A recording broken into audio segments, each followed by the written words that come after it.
আসসালামু আলাইকুম প্রিয় শিক্ষার্থীবৃন্দ, আশা করি তোমরা সবাই ভালো আছো, সুস্থ আছো। প্রোগ্রামিং ইন জাভা পঞ্চম পর্ব কম্পিউটার টেকনোলজির লাইভ ক্লাসে তোমাদের শুভেচ্ছা জানাচ্ছি। ক্লাস উপস্থাপনায় আমি Mohammad Shakil Al Masum, instructor computer, Barishal polytechnic institute, Barishal. তোমরা গত সেমিস্টারে অবজেক্ট ওরিয়েন্টেড প্রোগ্রামিং সাবজেক্টটি পড়েছিলে। সেই অবজেক্ট ওরিয়েন্টেড প্রোগ্রামিং সাবজেক্টের ধারাবাহিকতায় প্রোগ্রামিং ইন জাভা, ওই সাবজেক্টের সাথে তোমরা অনেক কিছুর মিল পাবে এখানেও, এবং ওই সাবজেক্টের নলেজগুলো তোমাদের প্রয়োজন হবে। তাহলে আমি শুরু করছি, তোমাদেরকে ওয়েলকাম জানাচ্ছি। আমাদের শুরুতেই আমাদের কোর্সের মার্ক ডিস্ট্রিবিউশন সম্পর্কে জানা প্রয়োজন। আমরা সাবজেক্ট কোড জানি, সাবজেক্টের নাম জানি। এটা হচ্ছে থিওরিতে 2 ক্রেডিট, প্র্যাকটিক্যালে 3, টোটাল ক্রেডিট হচ্ছে 3। আর মার্কস হচ্ছে তোমার থিওরিতে কন্টিনিউয়াসে হচ্ছে 40, ফাইনাল এক্সামিনেশনে হচ্ছে 60, আর প্র্যাকটিক্যালে হচ্ছে কন্টিনিউয়াসে 25, আর ফাইনাল এক্সামিনেশনে হচ্ছে 25। টোটাল 150 মার্কের একটি সাবজেক্ট এটি। আজকে আমি যে তোমাদের প্রথম অধ্যায়টি পড়াবো, সেই প্রথম অধ্যায়ের নাম হচ্ছে understand the concepts of object oriented programming. আজকে যে সকল কন্টেন্টগুলো পড়াবো সেই কন্টেন্টগুলোই শুধু আমি দিয়েছি এখানে। তাহলে আমরা শুরু করতে পারি। আসলে আজকে আমরা এই সাবজেক্টটা আজকের এই ক্লাসটি করার পরে তোমরা যে সকল বিষয়গুলো সম্পর্কে জানতে পারবে, তোমরা সফটওয়্যার ইভ্যালুয়েশন এবং ড্রব্যাকস অফ ট্রেডিশনাল প্রোগ্রামিং সম্পর্কে জানতে পারবে। তোমরা জানতে পারবে অবজেক্ট কি জিনিস, ক্লাস কি জিনিস, data abstraction, encapsulation, inheritance, polymorphism, message passing এবং ডাইনামিক বাইন্ডিং কি জিনিস, এ সকল বিষয়গুলো সম্পর্কে আজকে তোমাদের ধারণা দেওয়ার চেষ্টা করব। তোমরা নিশ্চয়ই আমাকে শুনতে পাচ্ছ। প্রথমেই আমাদের রয়েছে যে describe the software evaluation. Software evaluation কি জিনিস, যে সফটওয়্যারের বিবর্তনটা কিভাবে হয়েছে। যে কোনো জিনিসের একটি বিবর্তন থাকে। আমরা বর্তমানে যে জিনিসগুলো পাচ্ছি সফটওয়্যারে, এটার পূর্বে রূপ ভিন্ন ছিল, কিভাবে কোনটার পরে কোনটা এসেছে সেটা সম্পর্কে আসলে বলার জন্য এই চার্টটাকে দেয়া। যে আমরা জানি সফটওয়্যার বিবর্তনের 4টা ধাপ রয়েছে। সেই ধাপগুলো হচ্ছে machine language, assembly language, procedure oriented programming, object oriented programming. তো প্রথমেই আছে মেশিন ল্যাঙ্গুয়েজ কি জিনিস। আসলে মেশিন ল্যাঙ্গুয়েজ হচ্ছে মেশিনের ভাষা। আমরা যে কোনো ল্যাঙ্গুয়েজে যে কোনো কোড লিখি না কেন, সেটাকে কিন্তু কম্পাইল করে কিন্তু আসলে তার মেশিন ভাষায় রূপান্তরিত করে, 0 এবং 1। এবং এটা একদম প্রথমে এই যে ল্যাঙ্গুয়েজটি ছিল আসলে মূলত কিন্তু ছিল আসলে মেশিন ল্যাঙ্গুয়েজ ছিল, যার কম্বিনেশন হচ্ছে 0 এবং 1। মেশিন ল্যাঙ্গুয়েজ কি, প্রোগ্রাম লেখা অনেক কষ্টকর এখানে এবং অনেক সময় সাপেক্ষ। হঠাৎ করে একটি কোডিং দেখলে কিন্তু কেউ বুঝতে পারবে না আসলে এটা কি, কারণ শুধুমাত্র যে প্রোগ্রামটা করবে সেই আসলে বুঝতে পারবে, আর পরবর্তীতে যারা বুঝতে হবে তাদের অনেক কষ্ট হবে। কারণ হচ্ছে সবগুলোই হচ্ছে 0 এবং 1-এর কম্বিনেশন। এ ধরনের মেশিনের জন্য লিখিত প্রোগ্রাম অন্য মেশিনে ব্যবহার করা যায় না। তার মানে তুমি যে মেশিনে এই প্রোগ্রামটি লিখবে সেই মেশিনে বসেই তোমাকে সেটাকে রান করতে হবে। সুতরাং এটা হচ্ছে কষ্টকর, সময় সাপেক্ষ একটা বিষয়। এরপর রয়েছে assembly language. Assembly language machine ল্যাঙ্গুয়েজের সকল সমস্যাগুলোকে দূর করার জন্য তারা অন্য একটি ল্যাঙ্গুয়েজ আবির্ভূত হলো, সেটার নাম হচ্ছে অ্যাসেম্বলি ল্যাঙ্গুয়েজ। বিশেষ সংক্ষিপ্ত সংকেত বা নিমোনিক, যেমন হচ্ছে অ্যাড, এডিশন, যোগের জন্য ওটাকে সংক্ষেপে অ্যাড লেখা হয়, সাবট্রাকশন সংক্ষেপে লেখে সাব, মাল্টিপ্লিকেশনের যেটাকে সংক্ষেপে লিখে MUL, ডিভিশন যাকে সংক্ষেপে লিখে DIV। এরকমের অনেকগুলো তোমার সংকেত রয়েছে। এই প্রোগ্রামিং যখন যারা করেছে এই সকল সংকেতগুলোকে মেনে, এই সকল নির্দেশনাগুলো মেনেই তারা আসলে সেই প্রোগ্রামগুলো করেছিল। এবং এটা তারা যে ল্যাঙ্গুয়েজে, যে সফটওয়্যারে তারা এই কাজটা করেছিল সেটাকে আসলে ম্যাসম বলে বা TASM বলে। এক্ষেত্রে প্রোগ্রামকে প্রোগ্রামকে বলে হচ্ছে সোর্স কোড। এই ভাষায় যে লিখিত প্রোগ্রাম সেটাকে বলে হচ্ছে সোর্স প্রোগ্রাম। প্রোগ্রামের জন্য প্রচুর পরিমাণে, এই যেমন আমি একটু আগে বললাম তোমাদের add, sub, division, load, move, এরকম বিভিন্ন ধরনের কমান্ড মুখস্থ রাখতে হবে। এ ভাষায় লিখিত প্রোগ্রাম নির্বাহের জন্য অনুবাদক প্রোগ্রামের প্রয়োজন হয়, মানে অ্যাসেম্বলারের প্রয়োজন হয় এটার ক্ষেত্রে। এরপর রয়েছে procedure oriented programming. Procedure oriented programming হচ্ছে যেমন কোবল, ফরটেন, বেসিক সি ইত্যাদি ব্যবহার করে যে প্রোগ্রাম তৈরি করা হয় সেটাই হচ্ছে প্রসিডিউর ওরিয়েন্টেড প্রোগ্রামিং। তা তোমরা অনেকেই হয়তো বা সি ল্যাঙ্গুয়েজ সম্পর্কে জানো, সি ল্যাঙ্গুয়েজ অনেকেই করে থাকতে পারো। তো প্রসিডিউর ওরিয়েন্টেড প্রোগ্রামিংয়ে হচ্ছে অনেক কোড লিখতে হয়, ফাংশন, ডেটা নিয়ে কাজ করে এবং ডেটার চেয়ে ফাংশনের গুরুত্ব এখানে বেশি থাকে এবং এখানে মূল হচ্ছে ফাংশনের উপর নির্ভর করে আসলে এগুলো। এই ধরনের ল্যাঙ্গুয়েজ প্রোগ্রামের আকার যখন বেড়ে যায় তখন এর রক্ষণাবেক্ষণ, মানে মেনটেন্যান্স, এরর সংশোধন করা, পরিবর্তন করা, তারপরে হচ্ছে তোমার কোনো যদি চেঞ্জ তুমি করতে চাও, সে সকল বিষয়গুলো অনেক কঠিন হয়ে পড়ে। এই জন্য এই প্রসিডিউর ওরিয়েন্টেড প্রোগ্রামিংয়েও বেশ কিছু সমস্যা দেখার কারণে সবাই ভিন্ন ধর্মী একটি প্রোগ্রামিং ল্যাঙ্গুয়েজের চিন্তা চেতনা থেকেই কিন্তু অবজেক্ট ওরিয়েন্টেড প্রোগ্রামিং ল্যাঙ্গুয়েজের আবির্ভাব হয়েছে। প্রসিডিউর ওরিয়েন্টেড প্রোগ্রামিংয়ে ডেটার চেয়ে ফাংশনের গুরুত্ব বেশি এবং যখনই এ ধরনের প্রোগ্রামের আকার বেড়ে যায় তখন রক্ষণাবেক্ষণ, ভুল, পরিমার্জন কঠিন হয়ে পড়ে। এই জন্য প্রসিডিউর ওরিয়েন্টেড প্রোগ্রামিংয়ের যে সকল সমস্যাগুলো রয়েছিল সে সকল সমস্যাগুলোকে দূর করে তারা নতুন যে ধরনের প্রোগ্রামিং ল্যাঙ্গুয়েজটাকে তৈরি করেছে সেটা হচ্ছে বা ডেভেলপ করেছে সেটা হচ্ছে অবজেক্ট ওরিয়েন্টেড প্রোগ্রামিং। এই অবজেক্ট ওরিয়েন্টেড প্রোগ্রামিংয়ের মূল সুবিধা হচ্ছে এটাকে ছোট ছোট অংশে বিভক্ত করা যায় এবং ছোট ছোট অংশগুলোকে সাব প্রবলেম বা অবজেক্ট বলা হয়। এবং আমরা জানি যখন একটি বড় প্রবলেমকে ছোট ছোট অংশে বিভক্ত করা হয় তাহলে তার মধ্যে থেকে যদি এরর হয়, যে সকল ত্রুটিগুলো থাকে সেগুলো কিন্তু সংশোধন করাটা অনেক ইজি হয়। তো অবজেক্ট ওরিয়েন্টেড প্রোগ্রামিং আমাদেরকে এই ধরনের সুযোগ সুবিধাগুলো দিয়েছে। যেমন আমরা গত সেমিস্টারে কিন্তু আমরা একটি অবজেক্ট ওরিয়েন্টেড প্রোগ্রামিং করেছিলাম। এখন আমরা এই সেমিস্টারে করব হচ্ছে জাভা প্রোগ্রামিং, যেটা সম্পূর্ণই অবজেক্ট ওরিয়েন্টেড। তা আমি সংক্ষিপ্ত পরিসরে তোমাদেরকে ইভলিউশন সম্পর্কে বলেছি, তোমরা এটা সম্পর্কে বিস্তারিত জানবে। এরপর আমরা দেখব যে আসলে mention the drawbacks of traditional programming. Traditional প্রোগ্রামিংয়ে ড্রব্যাকসগুলো কী কী, তার কী কী ধরনের অসুবিধা রয়েছে ট্রেডিশনাল প্রোগ্রামিংয়ে।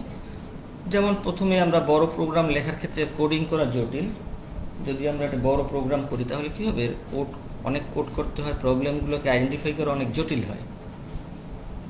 গ্লোবাল ডেটা ব্যবহার করার কারণে সিস্টেমের সিকিউরিটি কমে যায়। গ্লোবাল ডেটা হচ্ছে এমন একটি ডেটা যেটা যে কোনো ফাংশন ব্যবহার করতে পারবে, সবার জন্য এই অ্যাক্সেসটা ফ্রি থাকে।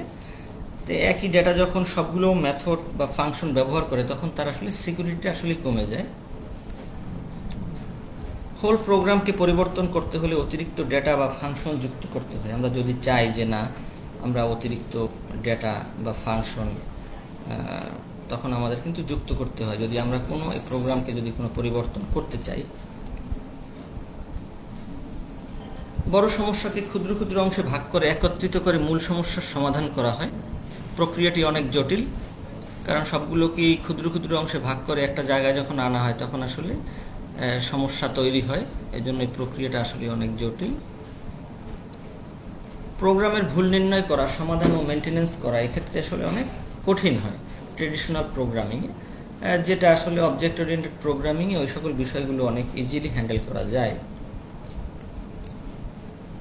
এরপর আমরা দেখব যে state the terms used in object oriented প্রোগ্রামিংয়ের খুব কয়েকটি গুরুত্বপূর্ণ জিনিস হচ্ছে অবজেক্ট কি জিনিস, class, data abstraction, encapsulation, inheritance, polymorphism, message passing এবং ডাইনামিক বাইন্ডিং অবজেক্ট ওরিয়েন্টেড প্রোগ্রামিংয়ের খুবই গুরুত্বপূর্ণ কয়েকটি বিষয়। প্রথমেই আমাদের জানা প্রয়োজন হচ্ছে অবজেক্টস কি জিনিস। আমরা জানি যে যে কোনো বস্তুকে যদি যে কোনো একটি বস্তুর নিজস্ব কিছু বৈশিষ্ট্য থাকে এবং অন্য বস্তু থেকে কিন্তু সেটাকে আলাদা করা যায়। অবজেক্ট ওরিয়েন্টেড প্রোগ্রামিংয়ের ক্ষেত্রে ক্লাসে ব্যবহৃত ভেরিয়েবল সমূহের প্রত্যেকটিকে একটি অবজেক্ট বলে।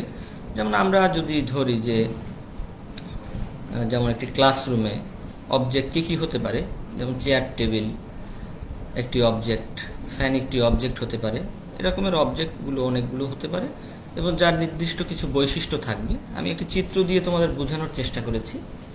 অ্যানিমাল যদি একটি ক্লাস হয় তাহলে বিভিন্ন ধরনের সবগুলো অ্যানিমালই কিন্তু হচ্ছে অ্যানিমাল ক্লাসের অবজেক্ট। তাহলে অবজেক্টটা আমাদের খুবই গুরুত্বপূর্ণ। অবজেক্ট আমাদের আগে বুঝতে হবে, যেহেতু আমরা অবজেক্ট ওরিয়েন্টেড প্রোগ্রামিংয়ে অবজেক্ট কি, ক্লাস কি, এই সকল জিনিসগুলো নিয়ে আমরা কাজ করব। সুতরাং অবজেক্ট সম্পর্কে ধারণা থাকাটা আমাদের খুবই জরুরি। যেমন আমরা যে সকল জিনিসগুলোকে আমরা প্রতিনিয়ত ব্যবহার করি, বই, খাতা, কলম, যে কোনো জিনিস, এগুলো কিন্তু একটার থেকে আরেকটার বৈশিষ্ট্য কিন্তু আলাদা। এগুলোই হচ্ছে কিন্তু অবজেক্ট। যেমন এখানে আমি যে সকল অ্যানিমালগুলোর দিয়েছি, এ সকল একটা অ্যানিমাল থেকে কিন্তু আরেকটা অ্যানিমালের কিন্তু বৈশিষ্ট্য ভিন্ন এবং এই সকল বৈশিষ্ট্য দিয়ে কিন্তু একটি থেকে আরেকটিকে কিন্তু আলাদা করা সম্ভব। বাট সবগুলোই কিন্তু কি, তাদেরকে কিন্তু আমরা নাম বলছি যে তারা অ্যানিমাল, বাট অ্যানিমালের মধ্যে তাদের নামটা আবার ভিন্ন ভিন্ন। অ্যানিমালটা হচ্ছে ক্লাস, আর এই ক্লাসের অংশ হচ্ছে এক একটা অ্যানিমাল। যেমন হাতি হতে পারে, হরিণ হতে পারে। এরপর আমরা জানবো ক্লাস। ক্লাস কি জিনিস? একই ধরনের কতগুলো অবজেক্টের সমন্বিত নাম হলো ক্লাস। আমরা পূর্বের যে আমরা একটা চিত্র দেখেছিলাম তাতেও কিন্তু আমরা দেখেছিলাম, এখানেও কিন্তু আমরা অবজেক্ট দেখতে পাচ্ছি যে জেনা, জন, মারিয়া, জেমস, এরা কিন্তু সবাই অবজেক্ট। এরা সবাই মিলেই কিন্তু কি হয়েছে, ক্লাস হয়েছে। যে আমরা যদি একটি অবজেক্ট ওরিয়েন্টেড প্রোগ্রামিংয়ের ক্লাস তৈরি করি স্টুডেন্ট নামে, তাদের সবারই কমন বৈশিষ্ট্য আছে, নাম থাকবে, তাদের রোল থাকবে, মেথড থাকতে পারে, সেট নেম, সেট রোল নম ইত্যাদি। সুতরাং আমরা অবজেক্টের মাধ্যমেই কিন্তু আমরা ক্লাসকে তৈরি করি। এরপর আমরা দেখব যে ডেটা অ্যাবস্ট্রাকশন। ডেটা অ্যাবস্ট্রাকশন কি জিনিস? আসলে প্রয়োজনীয় ইনফরমেশনকে শুধুমাত্র শো করবে এবং তার যে ইন্টারনাল প্রসেসিং, এটাকে হাইড করা হচ্ছে ডেটা অ্যাবস্ট্রাকশন। আমরা অবজেক্ট ওরিয়েন্টেড প্রোগ্রামিংয়ের ক্ষেত্রে আমরা অনেক ধরনের প্রোগ্রামিংই করব, কিন্তু ব্যবহারকারী কিন্তু আমাদের যে ইন্টারনাল প্রসেসিং, যে আমরা ইন্টারনালি কি কোড লিখছি, সেটা কিন্তু সে দেখবে না। সে দেখবে হচ্ছে আমাদের আউটে আমরা কি ধরনের আমরা কাজ করছি বা আউটপুটটা সে দেখবে। যেমন এখানে আমি তোমাদেরকে একটি এটিএম বুথের ছবি দেখাচ্ছি। এই যে এটিএম বুথ, এখানে কি হচ্ছে, এখানে কিন্তু সে টাকা তুলছে। কিভাবে টাকা তুলছে আমরা কিন্তু দেখতে পাচ্ছি যে এটিএম বুথ থেকে কিন্তু আমরা শুধুমাত্র কি করতে পারি, আমরা টাকা তুলতে পারি। আসলে এটার ইন্টারনাল যে প্রসেসিংটা কি, সেটা কিন্তু আমরা বাইরে থেকে দেখা সম্ভব না। তারপরে যেমন এখানে একটা রিমোট কন্ট্রোল রয়েছে, আমরা রিমোট কন্ট্রোল ব্যবহার করে কিন্তু আমরা টিভি দেখি, কিন্তু এটার মধ্যে ইন্টারনাল প্রসেসিং কিন্তু ব্যবহারকারী কিন্তু দেখে না। এই বিষয়টাই হচ্ছে ডেটা অ্যাবস্ট্রাকশন। তার মানে আমার ইন্টারনাল বিষয়টাকে আমি ইউজারদেরকে শো করব না। এরপর রয়েছে এনক্যাপসুলেশন, খুবই একটা গুরুত্বপূর্ণ বিষয় এনক্যাপসুলেশন। এনক্যাপসুলেশন হচ্ছে, যেমন আমরা এখানে একটা ক্যাপসুলের ছবি দিয়েছি। ক্যাপসুলটাকে প্রোটেকশন দেওয়ার জন্য কিন্তু কি থাকে, একটা কাভার থাকে। এই কাভারের মধ্যে কিন্তু আসলে ক্যাপসুলের সেই দানাগুলো থাকে। মূলত আমরা অবজেক্ট ওরিয়েন্টেড প্রোগ্রামিংয়ে ডেটা এবং ফাংশন নিয়ে কাজ করব। ডেটা এবং ফাংশন সমূহকে যে একত্রিত করার সেই কাজটা করে আমরা ক্লাস তৈরি করি এবং বাইরের অবাঞ্ছিত অ্যাক্সেস থেকে ক্লাস ডেটা এবং ফাংশনগুলোকে রক্ষা করে। যেমন এখানে আমরা একটি ক্লাস ব্যবহার করলাম ক্যাপসুলের ক্ষেত্রে। তার কি রয়েছে, তার মেথড আছে এবং ভেরিয়েবল রয়েছে, এবং এটাকে আসলে এই একত্রিত করার কাজটাই কিন্তু করেছে ক্লাস, এবং সেই কিন্তু এটাকে প্রোটেকশন দিবে বাইরের অ্যাক্সেস থেকে। এনক্যাপসুলেশনের কিছু অ্যাডভান্টেজ রয়েছে। ফ্লেক্সিবল প্রোগ্রামস করার সুবিধা দেয়, ইজিলি ডিবাগ এবং টেস্ট করার সুবিধা দেয়, রিইউজেবিলিটি পুনরায় ব্যবহার করার সুবিধা দেয়, এবং ডেটাকে হাইড করে রাখার সুবিধা কিন্তু এনক্যাপসুলেশন আমাদেরকে দিচ্ছে। এরপরে দেখব যে ইনহেরিটেন্স আমরা গত অবজেক্ট ওরিয়েন্টেড প্রোগ্রামিং এর সাবজেক্টেও কিন্তু পড়েছিলাম, একটু চ্যাপ্টারও ছিল। ইনহেরিটেন্স আসলে কি জিনিস? ইনহেরিটেন্স হচ্ছে কোনো একটি ক্লাসের বৈশিষ্ট্য যদি অন্য একটি ক্লাস ধারণ করে, এই প্রক্রিয়াটাকে ইনহেরিটেন্স বলে। এবং এখানে আমাদের দুটি বিষয়কে মনে রাখতে হবে, বেস ক্লাস এবং ডিরাইভ ক্লাস। যে ক্লাস থেকে বৈশিষ্ট্য ইনহেরিট করে তাকে বেস ক্লাস বলে, যার মানে যে ক্লাসের সেই রিসোর্সটা থাকবে এবং যেই ক্লাস সেই রিসোর্সটা প্রোভাইড করবে সে হচ্ছে বেস ক্লাস। আর ডিরাইভ ক্লাস হচ্ছে বেস ক্লাস থেকে ওই বৈশিষ্ট্যকে ধারণ করবে। যেমন আমি এখানে তোমাদেরকে একটি চিত্রের মাধ্যমে সহজে বোঝানোর চেষ্টা করেছি। যেমন প্যারেন্ট, বাবা মার বৈশিষ্ট্যগুলোই পায় কে? চাইল্ড। এখানে প্যারেন্ট হচ্ছে বেস ক্লাস এবং চাইল্ড হচ্ছে ডিরাইভ ক্লাস। এরপরে আমরা দেখব যে পলিমরফিজম কি জিনিস। পলিমরফিজম হচ্ছে বহুরূপতা। একটি অবজেক্টের ভিন্ন ভিন্ন অবস্থায় ভিন্ন রকমের রেজাল্ট যে প্রদান করে তাকেই বলে হচ্ছে পলিমরফিজম। এখানে একটি ছবি দেয়া আছে, ছবির মধ্যে একটি ব্যক্তির ছবি দেয়া আছে। এই ব্যক্তি কখনো অফিসে যখন কাজ করে তখন সে এক ধরনের রোল প্লে করে, যখন সে বাসায় থাকে তখন এক ধরনের রোল প্লে করে, যখন সে শপিং সেন্টারে যায় তখন কিন্তু এক ধরনের রোল প্লে করে। তার মানে একই ব্যক্তি কিন্তু সে তিনটি ভিন্ন অবস্থানে কিন্তু ভিন্ন রকমের রেজাল্ট প্রদান করছে। এই প্রক্রিয়াটাই হচ্ছে পলিমরফিজম। এরপর হচ্ছে মেসেজ পাসিং। মেসেজ পাসিংয়ে হচ্ছে অবজেক্টগুলো পরস্পরের মধ্যে সংযোগ রক্ষা করার প্রক্রিয়া এবং একে অপরকে যতক্ষণ কানেক্টেড থাকে তখন তারা মেসেজ পাস করে। যেমন এখানে অনেকগুলো অবজেক্ট দেওয়া রয়েছে, তাদের কিন্তু মেথড রয়েছে, ডাটা রয়েছে, তারা একে অপরকে মেসেজ পাস করছে। এরপর রয়েছে ডাইনামিক বাইন্ডিং। ডাইনামিক বাইন্ডিং কি জিনিস? ডাইনামিক বাইন্ডিং হচ্ছে কম্পাইল টাইমে সে মেথডকে কল করে ইনফরমেশন কালেক্ট করার জন্য মূলত ডাইনামিক বাইন্ডিং, এবং এটি কম্পাইল টাইমে ডাইনামিক বাইন্ডিংটি সংগঠিত হয় এবং এর নির্বাহের যে স্পিড সেটা অনেক হাই থাকে এবং এটি কিন্তু প্রকৃত অবজেক্টকে ব্যবহার করে না। আমরা এইটুকু জেনে রাখি, এই যে আমরা বললাম যে অবজেক্ট কি জিনিস, class, method, dynamic binding, inheritance, polymorphism, এই অল্প তোমরা এটাকে বিস্তারিত এটাকে পড়বে।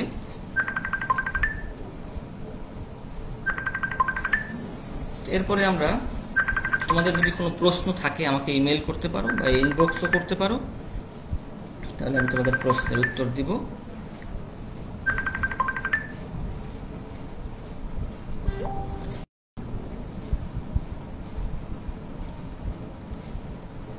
তো ধন্যবাদ তোমাদেরকে। আজকে প্রথম দিন যারা ক্লাসে যুক্ত হয়েছো এবং তোমরা তোমাদের যে সকল বন্ধুরা এখনো ক্লাস সম্পর্কে অবগত না, তোমরা তাদেরকে ক্লাসগুলো করার জন্য বলবে। যেহেতু আমরা গুগল মিটে প্রথমে অ্যাড হচ্ছি, তারপর সেখান থেকে আমরা ফেসবুক লাইভে ক্লাস নিচ্ছি। তা তোমরা যদি ক্লাসগুলো রেগুলার করো এবং হচ্ছে আমি এবং তোমরা এই যে প্রথমে যেগুলো দেখালাম আমি তোমাদেরকে ক্লাসের বেসিক যে বিষয়গুলো সম্পর্কে, ক্লাস, অবজেক্ট, মেথড, এইগুলো এবং হচ্ছে ইভ্যালুয়েশনের মধ্যে যে সকল ল্যাঙ্গুয়েজগুলোর নাম রয়েছে এগুলো তোমরা বিস্তারিত পড়বে এবং বিস্তারিত পড়লে তোমরা জানতে পারবে। আর হচ্ছে অবজেক্ট কি জিনিস, ক্লাস কি জিনিস, মেথড কি জিনিস, তারপরে হচ্ছে polymorphism, inheritance, encapsulation, message passing, এই সকল বিষয়গুলো কিন্তু পুরো বইতে লাগবে।